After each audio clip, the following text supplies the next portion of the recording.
So the ones we picked tonight were 215, 217, 229, 238, 39, and 40.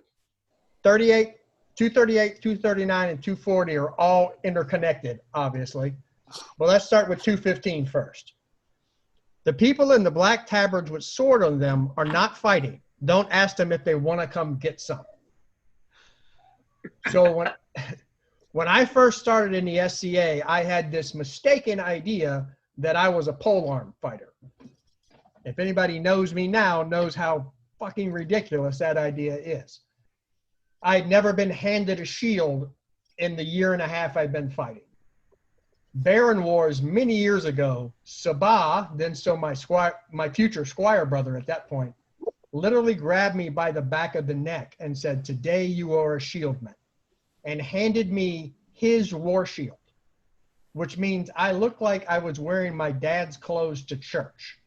So I literally had like a half an inch of clearance between the shield and the ground for me to walk forward, which effectively made me in bridge battles fucking invincible because nobody can hit me because the shield is 15% bigger than me. I experienced my first shield press, shield charge on a bridge and literally walked out the other end of the bridge, at which point my needle had been pegged because fighting, and I decided there was no one left to kill, so I tried to pick a fight with a marshal. Oops. At which point Sabah actually picked me up by the back of my armor, apologized to the marshal, who I later figured out was Ike Brander, and we walked away. I have a question. Do you by any chance remember which Baron Wars this was? And was I the autocrat at the time? I think you might have been. It was the second one at Meg's, I think. No, I was not the autocrat at that one. Yeah, it was when it was still at Meg's. Well, it was at Meg's for like the first two, and then we moved to the Boy Scout camp for 2, and then we moved back and out 3. Yeah, it was first time, 3. Then the Boy Scout camp for 2, and then back at the Meg's for years. I was autocrat when we were back at the Meg's again. It was the one where Conrad should know. It's the one where Gunther took the ballista bolt to his nipple. They all run together. Okay, tangent, of course. I thought Gunther died that day. Because, you know, Gunther, Sir Gunther von Brandenburg, big barrel of a man running around, right? All he wears for armor is that little conveyor belt belly band, right? And his tabard. And he's commanding the bridge, and I'm standing there on one of the reses, and he's talking to me and another 2 or 3 people, and a ballista bolt went right almost dead center in his chest. And I watched him collapse in stages like a building being demolished. And then he fell over on the ground. And my first thought was, they killed him. Awesome. I just watched a man die. I literally thought he died that day. All right. Next item, number 217. Leaping over a wall at his grace Branos while he has a spear. Bad idea. Either the same or another Baron Wars. I'm not sure. I think it was the next Baron Wars. I was still running around as a shieldman. We were doing it was at Fort Meigs. We were doing a Hadrian's Wall. So we had a bunch of hay bales set up. Like a, single hay bale, single hay bale, single hay bale. And right at the gate, there were 2 stacked, one on top of each other. And the rules were you couldn't step on any of the hay bales. I'm sorry, it was the other way around. 2 hay bales for the wall, 1 at the gate. You couldn't step over the doubles, but you could step on and over the singles. So we're fighting this little gap in this Hadrian's Wall battle.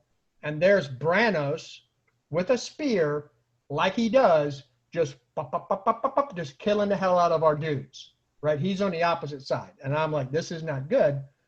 I'm sitting there with my shield, and I start sneaking out of the line because at this point I'm still young and stupid and not part of a unit. I was alone. So I start sneaking out of the line a little bit and looking at Branos. I don't know who Branos is at this point, right? I've been in the SCA again at this point like 3 years. Nobody's briefed me. Branos just bam, bam, bam, bam, bam, bam, killing our dudes.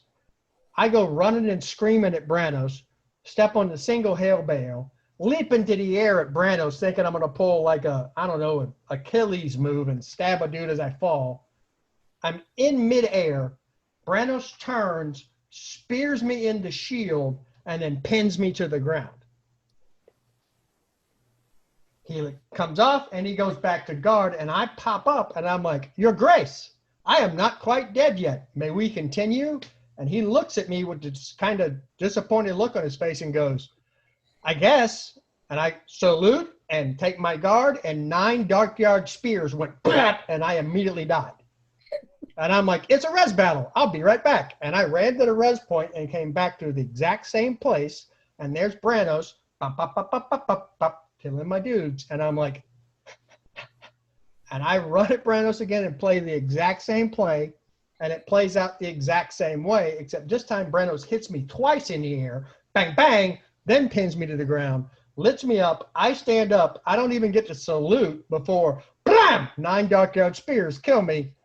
Thank you. It's a res battle. I'll be right back. I run back to the res line and I come back. Branos is sitting there going, pop, pop, pop, pop, killing my dudes. And he starts kind of looking at me like, the fuck is wrong with this kid?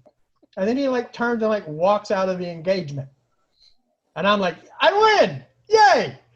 And then Gunther's like, what did we learn? I'm like, I can make Branos leave a gap. And he's like, not the lesson. Not the lesson. The lesson is don't leap at Branos while he has a spear. I want to say, I think the lesson is don't leap at Branos. Yeah, don't leap at Branos. Period. But especially when he has a shield or a spear. I mean, it worked. You distracted Darkyard for a while. Yeah, I mean, that was kind of I'm not going to be so stupid as to say that was my plan. Look, I'm sorry. As a former resident of Red Spears, I must say, and I admit that quite frankly, we lost that battle every single Baron Wars. The Penamere, it was basically Red Spears versus right. Yeah, that's what I said. I'm like, we lost every time. Well, every time.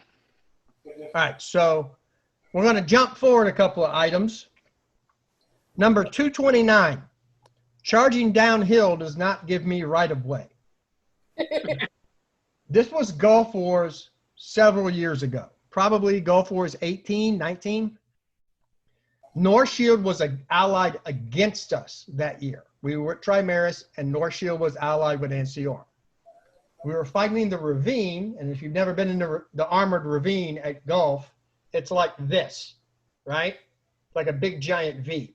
And we're up here on this side of the V, about 2/3 of the way up the hill. There's a unit fighting over a flag at the bottom, and there is Roisin. Sir Roisin from North Shield.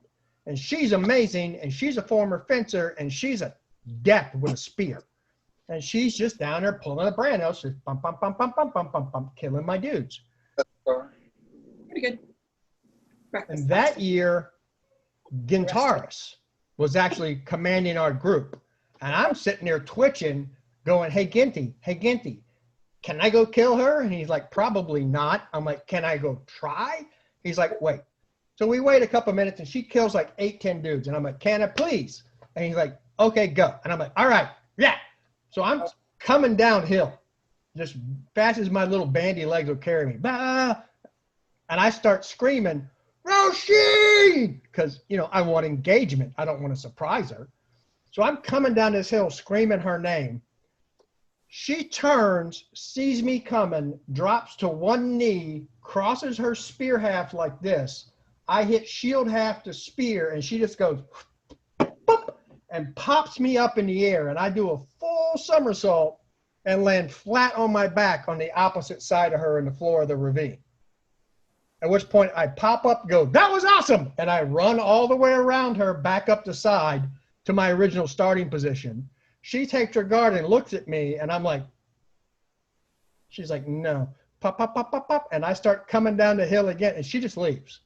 And I'm like, I win again. So I can win engagements by stupidity is the lesson I keep learning. All right. That was 229. 238, 239, and 240 are all related, and they're all events that build on each other. 238, a Baron Wars. Is it Baron Wars? No, it was a border skirmish. Years and years ago. I'd gotten a new war shield the year before that from Gunther, and it was one of those big aluminum doors, war doors that was like curved around a tree, right? So it's like a complex curve. I got my arm strapped into it, and at that time I was wearing these really crappy leather Bosavans. So they're legal SCA armor, but they're not real armor, right? So I'm fighting in this field battle, like you do. And I died, and I died dumb. I didn't die under my shield. I died poorly, and I had my hand out. And good Sir Strom, everybody who knows Strom knows that Strom is not what we would call petite. Strom is a substantial mammal. Strom also dies and falls on the outside edge of my war door, which causes the compound curve of the shield to rock, which causes my not really armored arm to hyperextend my elbow and dislocate my elbow. And my response, I thought, was a very civilized, get the fuck off me, get the fuck off me, get the fuck off me, get the fuck off me. Strom pops up, oh shit, oh shit, oh shit. I wobble over to the sidelines, dragging my dead arm. I get, and this is back when we still had Kyurgens. I get there, somebody undoes my shield, somebody undoes my Bosaban, slips it off my arm, and I'm looking at my arm, and I know that my elbow has been hyperextended, and I can't put it back. And the Kyurgen's like, yeah, we're going to have to get EMS. I'm like, yeah, I'm really sorry about that. Hey, what's that? And they look over there, and I grab the back of my hand, and I put it in my face, just and put my arm back in the socket. And it made that little noise that it makes. And the Kyurgen, I still don't know who that person's name is. The Kyurgen doesn't miss a beat, just turns around and slaps me full in the face and says, don't ever do that again where I can hear it or see it. And I'm like, right, got it, sorry. So that's 38. 39, about 3 years ago at Pinzik, fighting in the woods battle, as I do now, sword and buckler. And I actually had this on video on my helmet camera. And I'm fighting, and a dude comes out of the line over here with a big-ass spatha axe and comes down just perfect right on the point of my shoulder. And my shoulder pops out. And this is a shoulder I've damaged before, and I knew immediately what happened. Like, we're done. Clicked out. I'm like, cool, no problem. Thanks. I'm going to die to that. I'll be back. I go back to res point, and I'm looking around for somebody to help because putting a shoulder back in by yourself is not so easy. And the first person I see is Kylie. She's water bearing and taking pictures. And I'm like, Kylie, come here. Do me a favor. Hold my left hand real hard. Okay, grab that tree. Cool. And then I ran away from her while she's holding my arm. And my shoulder was not quite all the way back in, but most of the way back in. And I'm like, all right, that almost did it. And I'm sitting there banging my shoulder against a tree, trying to get it to set the rest of the way. And a marshal comes over and goes, what's, because Kylie immediately is like, I don't want it. Because as soon as I'm like, hold my hand really tight. She's like, okay, what's the matter? I'm like, just hold my hand really tight. She's like, okay. I'm like, grab that little tree. She's like, okay, I got it. And I used her as a tie to basically go, okay, you got it? Good. And I just turned and ran as fast as I could away from her, like almost pulled her off her feet. And the marshal was like, what the hell are you doing? I'm like, I'm putting my shoulder back in. And he's like, yeah, don't do that in front of the water bearers. I'm like, cool. Got it. The next year, almost the exact same thing happens. And I come back and I don't say anything to anybody. And I have my hand hooked in a little crotch of a tree.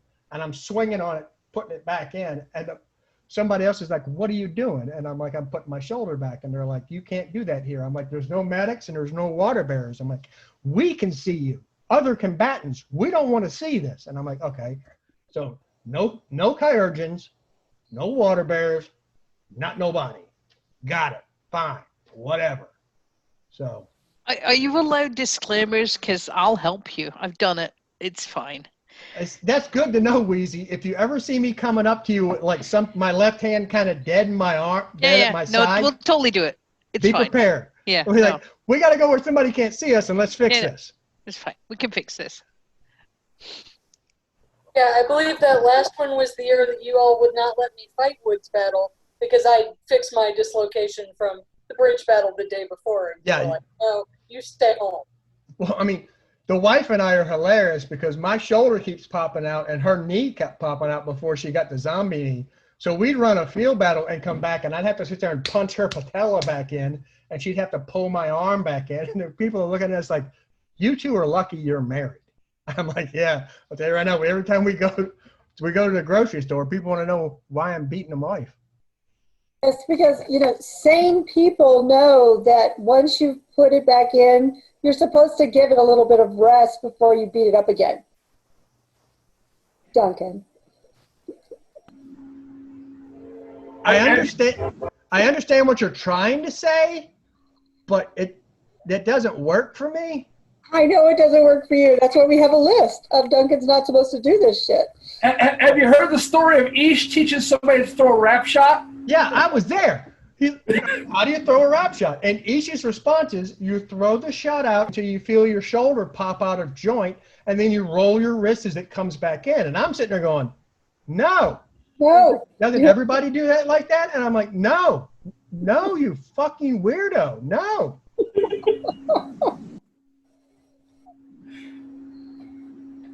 No.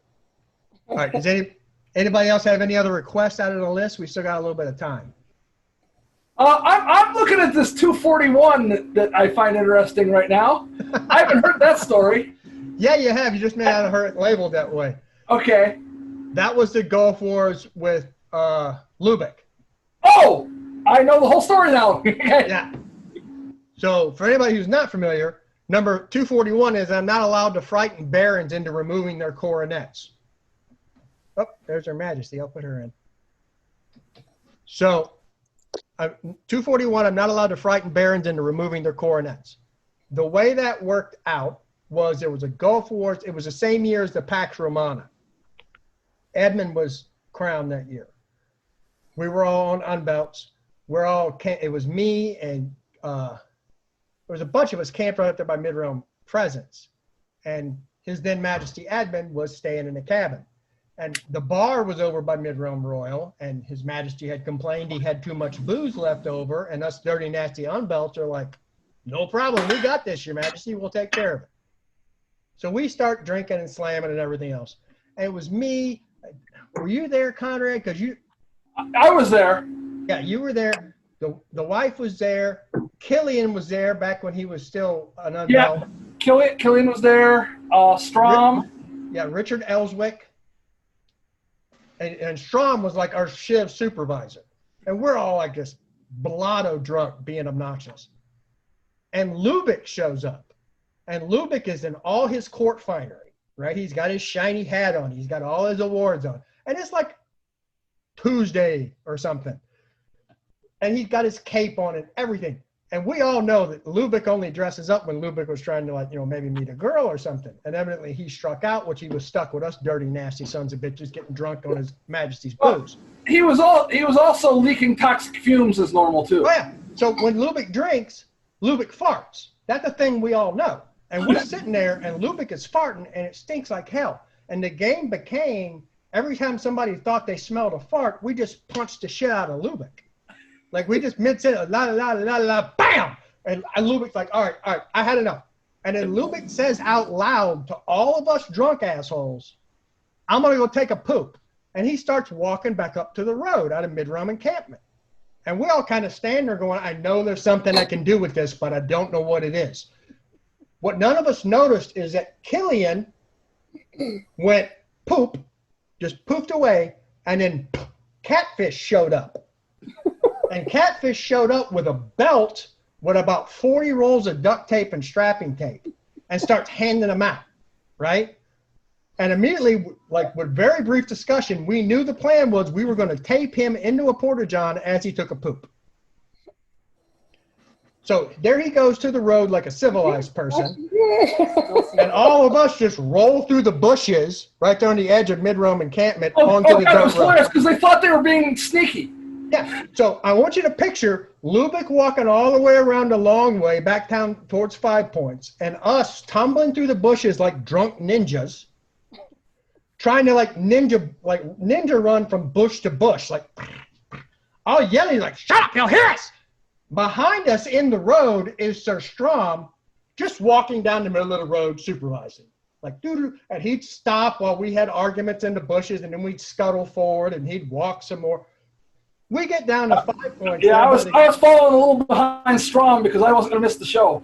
Oh, yeah. I mean, like, we're like literally like doing like James T. Kirk tumbles in the bushes, trying to be sneaky, right?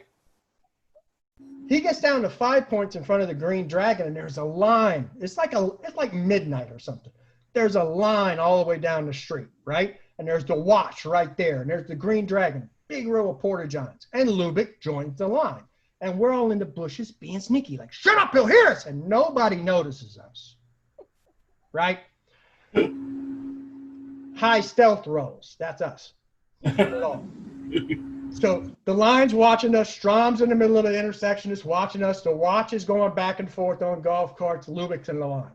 Lubick gets up to the head of the porta-john line, and like the good man that he is, he allows a young lady to go before him. So she goes into the porta as soon as possible. The next one that opens up is the handicapped. And it's kind of set off from the rest of the line, so it's not so close. And it's big. And he goes in there, and he closes the door, and we discussed this quietly in the bushes. I'm sure everybody in the line heard us.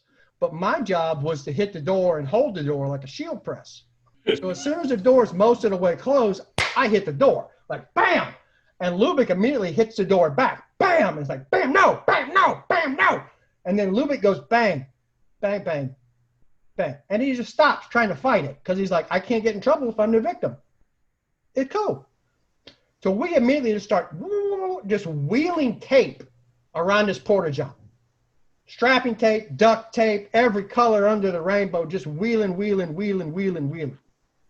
At some point, somebody in the line says, who's in there? And we all froze, and nobody in our drunk brains could come up with an answer. And Killian goes, His Excellency. And that's as far as he got. Yeah, that's all. He didn't say His Excellency and a name. He just said, His Excellency. And a baron in the portalet line reached up and took his coronet off and stuck it in his shirt. Oh, it's great because Strom's standing in the corner, or standing up, about 10 feet back from them, going, "No, it's okay." Yeah, it's people tried to stop us a couple times, and Strom's like, "No, it's okay. This needs to happen." So we're wheeling this tape on, and all of a sudden you hear the sound of a golf cart coming from the watch shack. The golf cart rolls up to the middle of 5 Points intersection and stops. The watch looks at us. We look at the watch looks at us, and the watch goes and drives on down the road, and we go back to tape and Lubick in his fucking porta-john. Y'all imagine that, right in front of security. We run out of tape and stand back like, ha ha ha, look what we have done. And Strom's like, very, very nice, good job, good coordination. Now clean it up. And we're like, but man, that's a lot of tape. So we spend the next, I don't know how long, but I was mostly sober when it was over, peeling all this tape off this porta-john. We end up with a tape ball like this big, right? As big as my torso. And Lubick opens the porta-john, straightens his clothes and his coronet, looks at all of us standing in the road covered in branches and leaves from rolling in the bushes, sweaty as shit, gentlemen, and just walks back to camp. And we walk back to camp, and we get there, and Lubick is sitting in the camp like, how you guys doing tonight? Lubick never said a fucking word. We hung that tape ball over the bar like a disco ball, covered in pine straw and disappointment. And it hung there until the next night when we had mid-round court, which was the incident of the Pax Romana. Yeah, this incident is where the phrases, I have no recollection of that event, Your Majesty, and can I be held culpable if I'm technically the victim came from. Yes. Because Lubick's argument was, I can't be in trouble if this happened to me. I didn't do this. Let's see, what's another one? Possible. And I'd love to hear the story of 220, if that's possible. 220. I want to make a point here, which is back when I was Baroness of Red Spears and a little bit before that, the standard line we taught new fighters was, if somebody asks who you are, your name is Baron von Lubeck. And if they asked who you are squired to, you say, I am squired to Count Alaric, because he was squired to Count Alaric at the time. And then we said, and if they ask you any more questions, you should say, take it up with my knight and just book the fuck out of there. What number is it I've got? 261. Even after you inform the crowns of the outlands you do it, do not run away from people asking who you are, screaming that you belong to the outlands. That was all. I would always go, outlands, and run. I actually had somebody tell me about, one of our people using the I'm Lubeck line in an event. And I've also had Lubeck tell me that he had somebody else introduce themselves as Lubeck in a class that he was in. I believe it. Telling the Porta-John story to Zuriel is how I ended up getting talked into making it's always Lubeck's fault. It is always Lubeck's fault. Yeah. All right, let's see. Let me find the list. All right, 220, I heard. 220. Oh, 220's not really a great story, but yeah, I got talked to at a marshal's court at Pinzik 36 because there was a guy running away with a flag that we needed, and I tackled him because I knew he wouldn't engage. I knew I wasn't going to get engagement before he got away, so I basically ran at him and fell into his legs. So I tackled him from behind the knees. I didn't wrap him or nothing. I just kind of oops, and fell into him and knocked him down. And the marshal's like, did you just tackle that guy? I'm like, no, I just kind of semi-aggressively fell on him. And they're like, you can't do that. Like, I didn't tackle it. I didn't wrap. It's not a tackle. It's like, that's still a tackle. I'm like, I didn't wrap. And we had a long discussion about that. 234. 234. Probably Pinzik 34. No, 35. I was one of Strom's scouts, because that was when we didn't know where the flags were at the beginning of the battle. It was go find the flag first, and basically it was like cannon goes off and we would run. And that's when I discovered that Ish and his great Duke Sir Alaric from out in the west, I always thought I was kind of quick. Those fuckers don't run. They just get smaller. The cannon goes off and they go from standing next to me to shrinking. And I'm like, what's happening? So our job was basically to run into the woods and go find the flag and then come back and tell somebody. So I'm running and my job is not to die. So I see blue tape and I decide to start scrambling on my belly through the underbrush, trying to go around them to get past them. And a marshal comes up and is like, punk, punk, punk on the back of my helmet. Like, are you dead? I'm like, no. Like, what are you doing? I'm like, I'm avoiding engagement. And he's like, you kind of can't do that. And I'm like, okay. I was being a tactical worm, but he said no. I didn't know that was against the rules, actually. It's frowned upon as unchivalrous behavior. At least in the eyes of said marshal. Yeah. That also sounds like a good way to get a bad case of poison ivy in the woods battle. Short of me eating poison ivy in a salad, I don't get it. I did it at Chaos Caravan one time because Brune had shot both my legs out.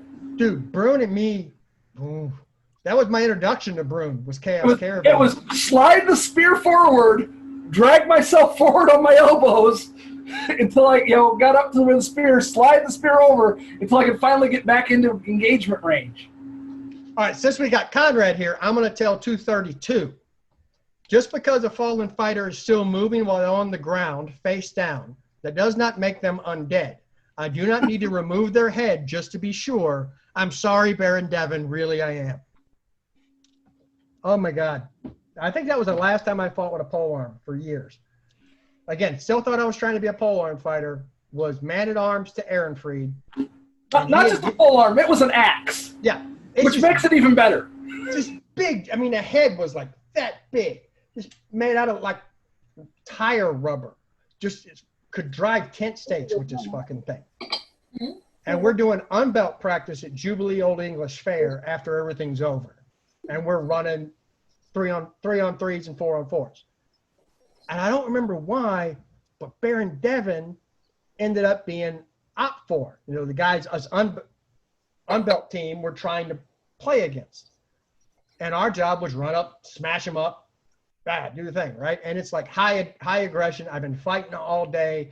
My brain juice jar is very low, kind of running on instincts, not making excuses, just making a setting. I was wrong. And we hit the line, and I bam, bam, bam. And I don't remember exactly how it happened, but I end up in the backfield going after somebody. And Baron Devin was down on the ground. And Baron Devin started trying to get up off the ground. And in my peripheral vision, I see a dude get up on his hands and knees, right, on all fours.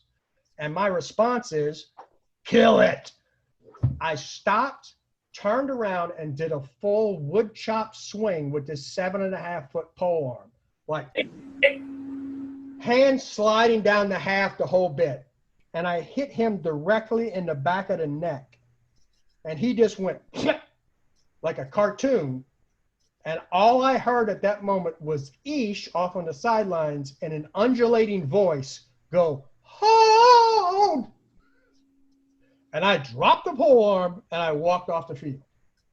I don't know how you saw him. You were like 3 steps. It was the progressive drill where you fought like it was 2 guys and you'd fight like 2-on-1, and then you once you killed the one, you went on to the 2-on-2, and then it was like 2-on-3 and maybe even 2-on-4. And you had killed Devin, and you were heading on to the next person you were to engage, and like 3 steps past Devin, you stop. It was the stop like, oh, I forgot my keys. And he turns around. What? I mean, and it was not maybe this guy didn't quite take that shot. I was like, zombie die now! It was bad. And every time I see Devin, I'm like, hi, Baron Devin, I'm really sorry. That's the first words out of my mouth every time I see him. And I think in the last 2 years, he's gone, what are you apologizing for again? I'm like, the traumatic pain injury you don't remember. All right, tell me about 236. Have you really tried to use fire on the field? Okay, so this is actually one that I picked up from Gunther. There was a scenario at a Penzic. It was a town battle. We're supposed to go in and we weren't supposed to get anything out of these buildings. There's like all these, like there's a hut here and there's a hut there and there's a hut there. We're supposed to go in and kill all these guys. And Gunther's like, cool. I'm just going to set those huts on fire. How do we do that? I got this stick with orange and yellow tape on it, and we're going to call that a torch. And I'm going to throw it in there. And if I get it in the window, it's on fire. And the marshals are like, no, the stones are made of hut. The huts are made of stone. And he's like, okay, I'll just throw it at the roof. And the roof is thatched. He goes, no, they have tile roofs. And Gunther's like, this is the only village in all of medieval Europe that has stone walls and tile roofs in a peasant village that were, okay, whatever. It was, okay, what if we just set fire around it? And then they can't come out, and they'll die of smoke inhalation. And the marshal's like, my lord, there is no use of fire on the SCA battlefield. Please stop asking me these questions. Oh, jeez. 237 is actually about you, Your Majesty, if you're still here. I don't know if she's still here. She's still here. Yeah, she's here. Yeah, because that one's actually about her. Because you guys' reign where y'all knighted Vargas, which I think was your first Penzic reign, was my first interaction with a crown at war. And I very vividly remember His Majesty Felix knighting Vargas at the Woods battle and me beginning to question if I wanted to do that. Because I was watching him press Oathbinder onto the forehead and the buffet, and I'm like, I don't know if I want to go. And now I do, but that's fine because I'm dumb. Anyway, you had given us Queen favors that year with your Dragonfly on them, and I was, of course, super proud to have Queen's favor, my first war like that. Cooked my brain. The next year, we were down at Vlad's. You guys weren't on a reign or anything, and I'm drunk, and I'm running around Vlad's being my dumb self, and I saw you, and I'm like, hey, I drunk out of my brain. I'm like, I know you. You're my queen. And you were like, no, that was last year. This year, I'm like, no, wait. And I reached back and I pulled your favor that was still on my belt up to the front. I go, see, still my queen. And you got like misty-eyed. And Felix was over there, and I saw him do the. Who's making my wife cry? Yeah. And I was like, yeah, I gotta go. And I ran from Vlad's all the way back to Midlands, periodically stopping to catch my breath and look for pursuit, because I was pretty sure I was going to die. Maybe I'll misty you telling that again, dang it. You were sitting at the table, and I said that, and you started getting all misty-eyed, and you were like, oh, and I'm like, I did a bad thing. And I look over, and I see Felix talking to somebody else going, and made the face, and I was immediately like, gotta go. time to go. For the record, that's not usually why people have to fear death when they're running from our camp. There are good, valid reasons for death. That's not one of them. Well, you got to remember that most of my experience with Felix and Madalena at that point had been watching him knight Vargas, and I was pretty sure that the vein in his forehead was going to pop out and choke Vargas on its own while he was getting knighted.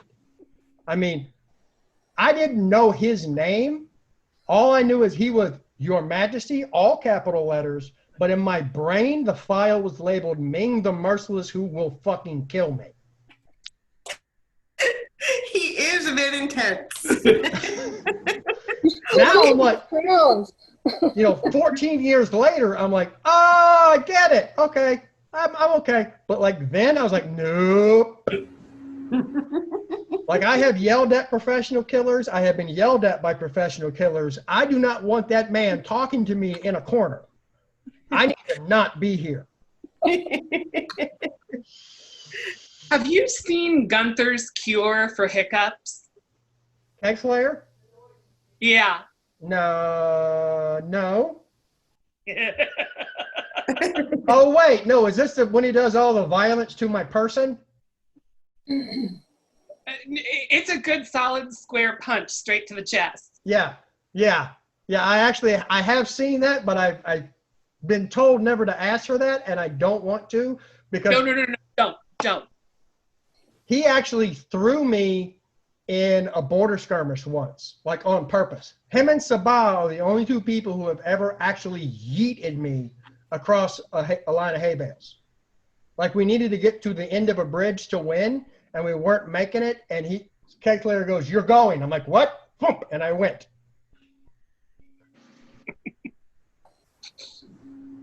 What's another good one? Ba, ba, ba, ba, ba. Mm-hmm. Learn some damn heraldry. Yeah. Okay. Learn some damn heraldry because I've been in command staff off and on for like 10 years. And I know who everybody is, and I know all the groups, and I know all the regions, but I can't say the words that they're called. The people, and I describe their heraldry in the most rudimentary cartoon kindergarten terms that I can. The hand people, the people with the hand. It's Pentamere? Yes, those guys, the hand people. Yeah. And so I never know what, it's got the thing with looks like a wagon wheel, and it's got the two little bugs here, and they're like, what are you even saying? Doesn't work. All right, what's 248? Yeah, you need a personal IFF officer, Chad. 248. That was last year. His Majesty East. I'm running around with a sword and buckler, and my job is command currying, running missions, running messages back and forth, and just kind of filling in gaps and playing oogity boogity, right? There's this little broken line in the woods, and nobody has filled the spot, and I'm in the spot with my sword and buckler kind of jumping out at the sides of people, making people nervous. And His Majesty East walks up with a spear. And he stands in front of me with his spear, and he's like, "Hi, how are you? Singles?" And he salutes me with a spear, and I have sword and buckler. And my response to the King of the East was, "No, mid-roll!" And I called a unit. And he did me. I said singles. I'm like, "Okay, you want to fight singles? This is my weapon form. It's called unit." I have absolutely no problem with that one, except maybe laughing. Yeah, but because I'm like, ha, no. And he looked at me with that look of, like, for real? And I'm like, no, I'm not doing that. I have a buckler, you have a spear, I get a unit. That's no, I'm not doing that. What's another good one? No. Okay, so. Yeah, playing 254 through 258. Okay, so that was not last Gulf Wars, but the Gulf Wars before or previous. It was the Gulf Wars. Me and my squire brother Sig and y'all were all camping together in a tiny little tent. We were all there as bachelors. And I proceeded to get in. His Majesty Admin was king again. It seems to be a trend with him when he's king at Gulf Wars. I do really dumb shit. No. Yeah. Well, I just do dumb shit all the time. Just Edmund seems to be the one that thinks it's funny. That's the Gulf Wars. You got the lovely mug you're drinking out of it too. Yes, it is. Exactly. The one that I think Weedy made this one. She did. It is. I drink out of it every day, and I think about that. Anyway, so that year, I'd like kind of upped my garb game, and I was wearing almost kind of flesh tone tights with my knee-high boots and my late period brocade. Can't say the word. Doublet and all my accoutrement and my hat and everything, and I was drunk. Like unsupervised drunk, because I was unsupervised. I was drunk. And Jamie, my squire sister, and Otter, her husband, are like, all right, we're going to put you to bed because there's a vigil going on in that tent right there, and you're being you, so we need to put you away. So they take me back to my tent, and I'm like, I'm fine. I'm like, they're going to bed. And my squire sister knows how attached I am to my hat. So she's like, take your clothes. So I'm taking off my belt, I'm taking off my pouch, I'm taking off all my knife, all my accoutrements, and she's taking them and putting them in the tent. And I end up being stripped down to just wearing just my tights and just my hat. She's like, all right, give me your hat, because she knows I'm not going to run off and leave my hat, because me and my hat, we're emotionally attached.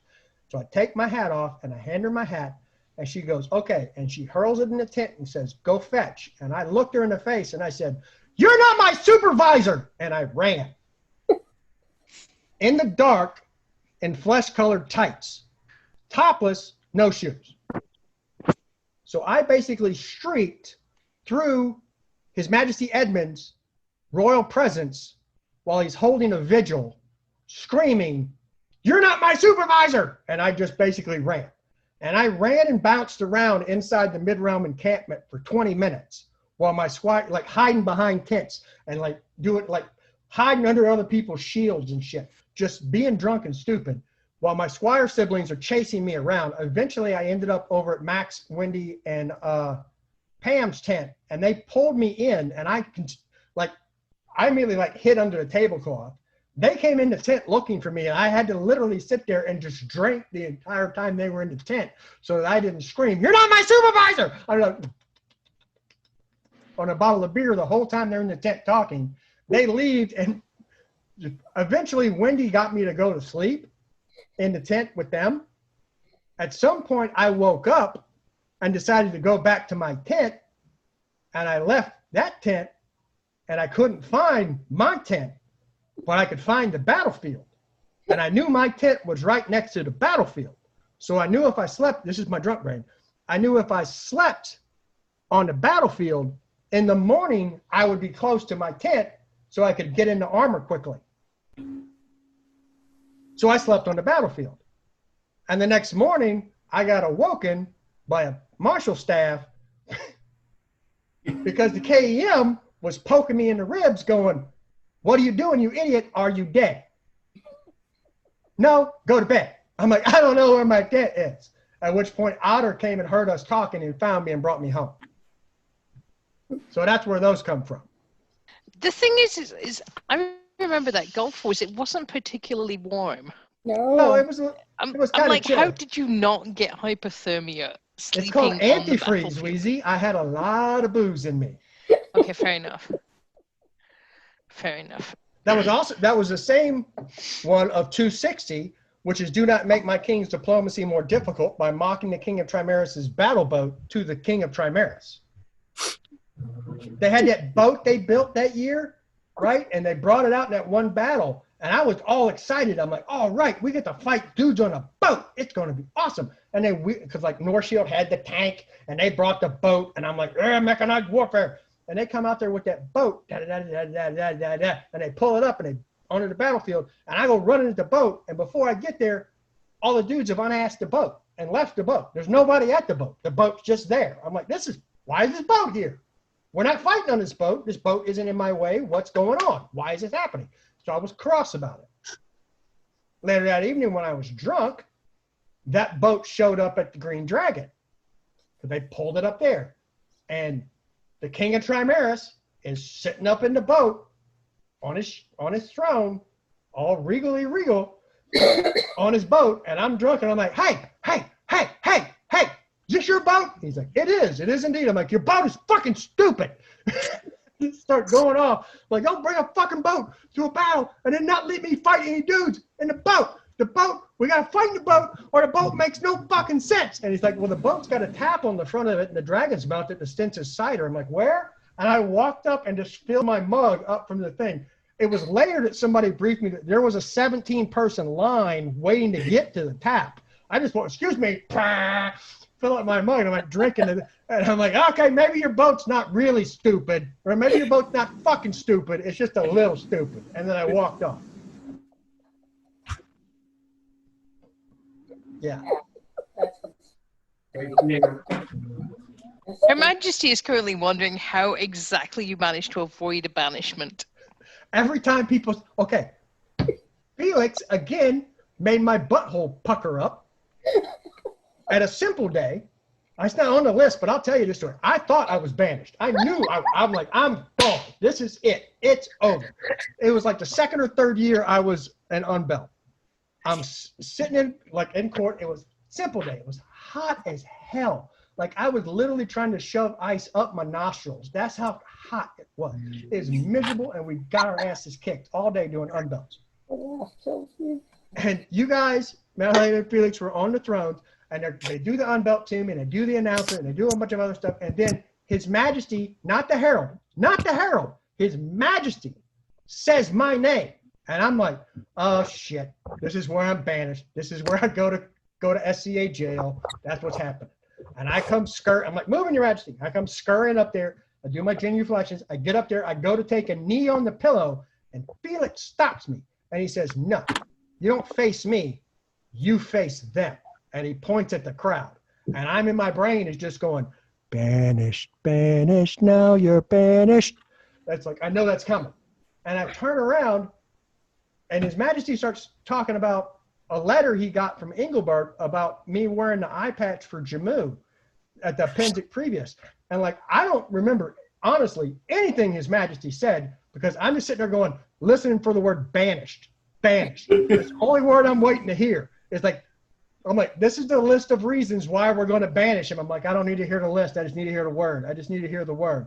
And he gets done, and he's like, and then like I walk up, and then later somebody explains to me that you guys wanted to give me a doe's grace, but didn't because you didn't see it or something. And I was like, what? That's what happened? Like I had literally had no clue that was a good thing. I thought that was a bad thing. For like the entire time it was happening, and 20 minutes afterward, I was like embarrassed to be seen. Like people start trying to come walking up to me, and like I'd walk away. Because like I just got yelled at by the king. I don't need to get yelled at by you. So I like was dodging people until somebody finally caught me and explained to me what happened. And I was like, oh, I'm an idiot. Okay. I got the video for you that deals with Madalena. So their first reign, the Unbelts were formed as a unit along with Callantyr as Her Majesty's Guard. And somehow the Unbelts got split off. And she was still with the Callantyr half of the unit, and they got jumped by the Tuchuks. And we tried fighting our way through, and I most likely committed war crimes because my adrenaline was so high that I probably wasn't feeling anything. Don't you fucking touch her! I watched her go down, and then I realized that, oh my God, I probably owe some apologies around here. because I was just, it stopped being a play fight. I'm sorry. Yeah. And so I was distraught, and I come off the field, and I go up to her, and I tell her, I apologize for not being able to reach her, and she called me a hero. Now here's the thing: in my gaming group, that's a dirty word. We were Because raised whenever that the way. GM has NPCs calling you a hero, it means they're trying to get you to do something really stupid for free. So I was depressed. I was literally down for 2 days before it hit me that she meant that as a compliment. You two are dorks. Oh, we're huge dork. I know that. I love you. All right. I want to talk. I want to do 214 real quick. Shields are for my first SCA entry. Shields are for blocking only. This was my first buckler fight, and it was against Kith. It was at the Chicago practice back when it was in the church basement. And I'm out there, and I'm fighting, and I'm fighting. And he had that clap vase houndstooth visor on. You can't see his face, right? And I'm like fighting. And Sabah's in the edge of the list watching and fighting. And I don't know why, but I just jabbed him in the face with the buckler. It said, bang! And he just stopped. He didn't say nothing. Nobody said nothing. He just stood there and, like, I guess looked at me with a look on his face, but I can't tell. He's got a closed face helmet on. So I wrap him like 3 more times in the face. Bam, bam, bam! And everybody's like, you can't do that. And I'm like, but it fits on my hand. It's like right here at my fist. It's not like it's on my arm. Like, why can't I can't do that? And they're like, no. I'm like, oh, sad.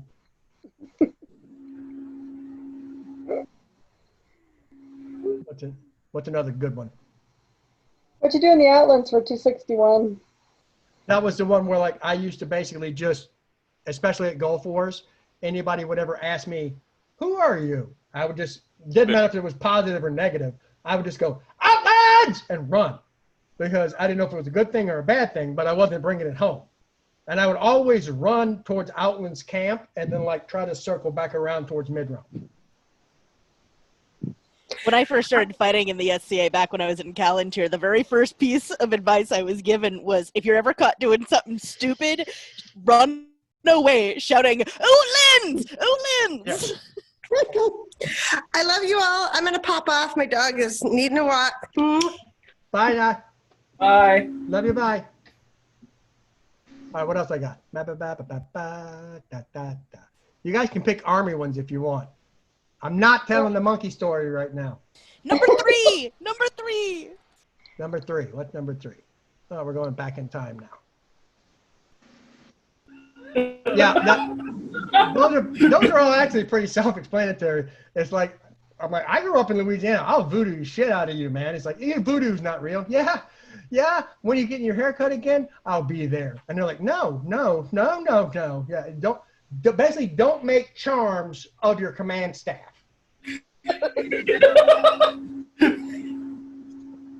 Oh, see, I thought that was the one with the glow sticks. Oh no, I never got in trouble for that. Nobody yelled at me for that one. I got away with that free and clear. Random number. Glow sticks. What is that? What did you do with glow sticks? The first time I was in Haiti. No, it was the second time. All right, so I went to Haiti in 93, 94. It's Operation Enforced Democracy, whatever. And then we went back later as a UN peacekeeping mission. If nobody's ever been to Port-au-Prince, Haiti in the 90s except me, it's awful. It's the closest thing you're going to get to a post-apocalypse landscape. But we always had these little groups of kids that would run around. And there was this one kid who called himself King Pepe, because King Pepe run these streets. He'd always say it like that. My name is King Pepe, and I run these streets, always. And one day he walks up to me, who I'm the only white guy that speaks Pidgin Creole, because I grew up in Louisiana. And he walks up to me and he goes, and he blows a bunch of talcum powder out of the palm of his hand at me. And he goes, voodoo, I now have your soul. And my response was, grab him. It's like, all my guys immediately grab him. And we stuff him in a Humvee and we drive all the way up to the top of the mountain outside of Port-au-Prince where all the satellite antennas are, creatively named the antenna farm. And we get up there about dusk. And I have them basically take this kid's clothes off to where he's stuck in his tighty whities. I go around the other side of the Humvee and I strip to the waist. And I got like 24, 25 tribal shit tattoos on me. I got a bunch of my camouflage makeup out. I do a bunch of shit all over my face and everything else. And I get 2-yard-long chem lights. And we've got these chem lights that are 3 feet long that we use to signal aircraft. Remember, this is the 90s. Chem lights are new. It's not common. People still think they're like hot or radioactive or whatever. It's magic, right? Especially to these kids who've never seen anything in the world. Right about dusk, I come around the other side of the Humvee, topless, made up, covered in garbage, 2 chem lights, a red one and a green one, 3 foot long, that I've cracked and they're glowing, and I've cut the ends off of them with my knife and I got my thumbs in them. And I'm dancing around doing a hookah dance, all this stuff, right? And I run up to this kid, and immediately this guy come out with the chem lights.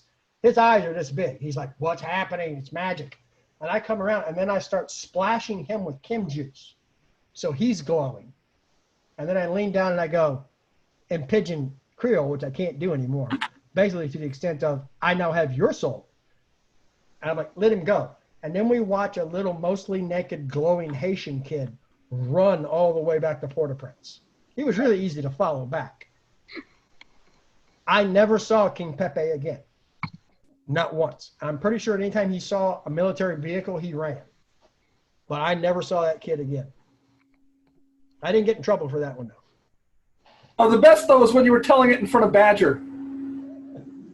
And he's sitting there rocking, going, not my jurisdiction, not my jurisdiction. Yeah, because I'm pretty sure I've committed to, I'm like, again, I joke about it now, but there's a reason my name is Monster. It's both a warning and advice.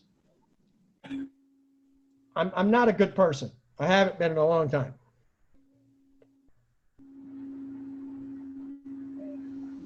$230.40. Did we do that one? Somebody asked for that one. Did we do that one? Yeah, you did that one. Yeah, we did that. Mm-hmm. Wonder why he didn't get what? Trying to look at the chat. All right. So, anybody else got anything else? Random number? You want me to pick a random number? You can. Screaming hell yes loudly in court is poor form. When Elena of Beckham got put on vigil at Maidens, Yeah. I was all the way in the back of court. And when they said her name, I was just like, hell yes! And I was like, oh shit, because it was bone quiet in court after I said it, and everybody kind of went. And I saw her face go. She messaged it to me later.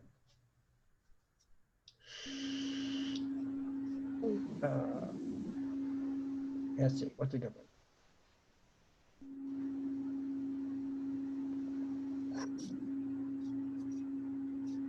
I know how you feel about a couple of these already, Joel.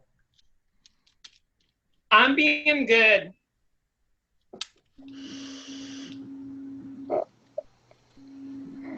But did you actually do any of 50? 50? Mm-hmm. Mm-hmm. Yes. Yes, I did. Take me down to Aberdeen, rip off my skull and pick it clean. Put me in a big chrome machine, 'cause all I ever wanted to be was a 20-foot tall killer cyborg. Yeah, they didn't like that. I had to go to a psyche eval over that. I sang down a brigade run in front of my brigade sergeant major, and the whole time we're running, he's like this.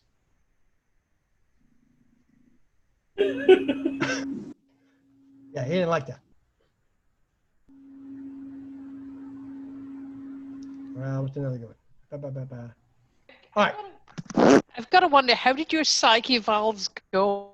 Oh, really while well. You were in the really well. really well. My mom's a shrink, so I know all the questions. So you cheated. Yeah. If you're not cheating at a psyche val, you're doing it wrong.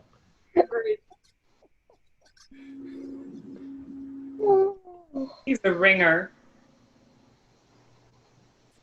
So I don't know the list, but one you should end with is the story of basically, when you ended up realizing that you were working with the original Skippy. Oh, okay. So my list is based on a thing that's on the internet called the Skippy list.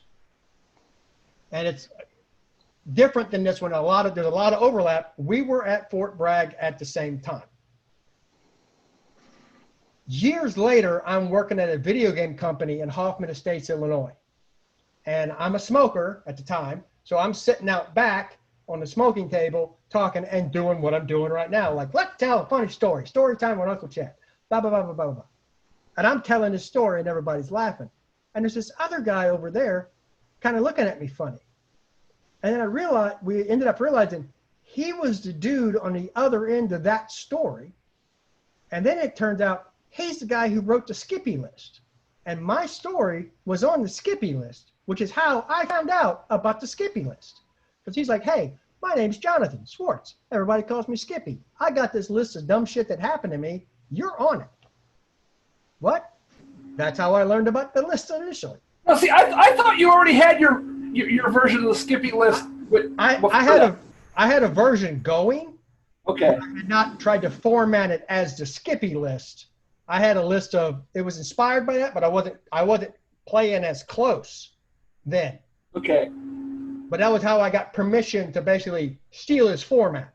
So the one story that overlaps between us is 62 and 74, which are kind of from the same instance. So 74, the MP checkpoint is not an Imperial shock trooper roadblock, and I should not make clicks and comm static noise while I talk to drivers. I was a military police combat. I was very, very, very, very rarely ever doing anything law enforcement oriented. I was usually deployed to combat zones. There were a couple of times in my career where I was physically on Fort Bragg and we got tasked with extra duty, but it was never really drive a patrol car. It was do dumb shit. And one of the things we got was a drunk checkpoint. And the way those usually work is you set up a checkpoint and you pick an arbitrary number every 6th or 8th car or 3rd car or whatever. And you stop them and you give them the little spiel and you do a drunk check and then you let them go. And the spiel is like, hi, my name is Sergeant Burns. The commanding general of this post has authorized me to conduct this inspection. I need to see your driver's license, proof of insurance, and military ID card. That's a little spiel you spit out, right? So we're doing this checkpoint. Now I should preface this by letting you know that me and my squad were on this. Me and my squad were all at this point in our careers recent divorcees who couldn't afford to live in a house on our own, so we all lived in a house together. And we were also giant fucking nerds. We had recreated the Battle of Yavin from Star Wars, the first one, over the Death Star, with micro machines throughout the house. We had properly painted all the miniatures. We hung them in fishing lines, screen accurate. So Rebellion fleet in the living room, Imperial fleet in the kitchen. And this is before DVDs and the internet. This is when you wanted it screen accurate, you had to pause a VHS and hope you got it right? So we're giant nerds, all right? Cars coming up to the checkpoint, and it's obviously full of drunks. Just whoop, whoop, whoop. And we're all like, I don't give a shit what the number is. That's the car we're stopping. Car finally makes it up to the checkpoint, and we'd all kind of gathered around because this is going to be good. And my buddy Sam Abels is the guy who's there to talk to the driver. He's the one who's going to make contact. And the window on the driver comes down. And the driver is sober enough to look ashamed. Everyone else in the car is fucking wasted, obviously. And Sam does his speech. My name is Corporal Abels. Commanding General of this post has authorized me to conduct this inspection. I need to see your driver's license, proof of insurance card, and your military ID card. To which the driver responds with, yeah, sure, fine, no problem, and starts digging in his pants for his wallet, at which point the drunk in the passenger seat leans over and goes, you don't need to see his identification. These are not the drunks you're looking for. And Sam goes, he makes a comm noise with his mouth. You can go. These are not the drugs we're looking for. He can go about his business. You can go about your business. Move along, move along, move along. And the guy drives out of the checkpoint. And we're all like, the fuck just happened? And we look at Sam and we're like, what the fuck just happened? And Sam looks at me with tears in his eyes, like crying. And he's like, he did the line, and then I had to do the line, and then he did the next line, and then I did the line, and then he did the line, and then he drove away. And we're like, what the fuck? So the other side of that story is that guy was convinced, the drunk, that he had force powers. And evidently was an insufferable son of a bitch for like 3 months. Because he's like, you don't want me to go do maintenance on my truck. Go do maintenance on your truck, Private! He's like, you don't want... And that was how me and Skippy bonded, by sharing the fact that we had both had an intersecting story.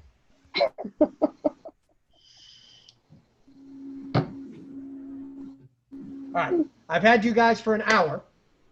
I'm going to go ahead and shut it down for tonight. If you want, we can keep doing this, or I'll just do story time with Uncle Monster for reasons. Because I'm bored. Story time's good. Story time's good. You should Everybody have, loves He's story good. time with Uncle Monster. you should have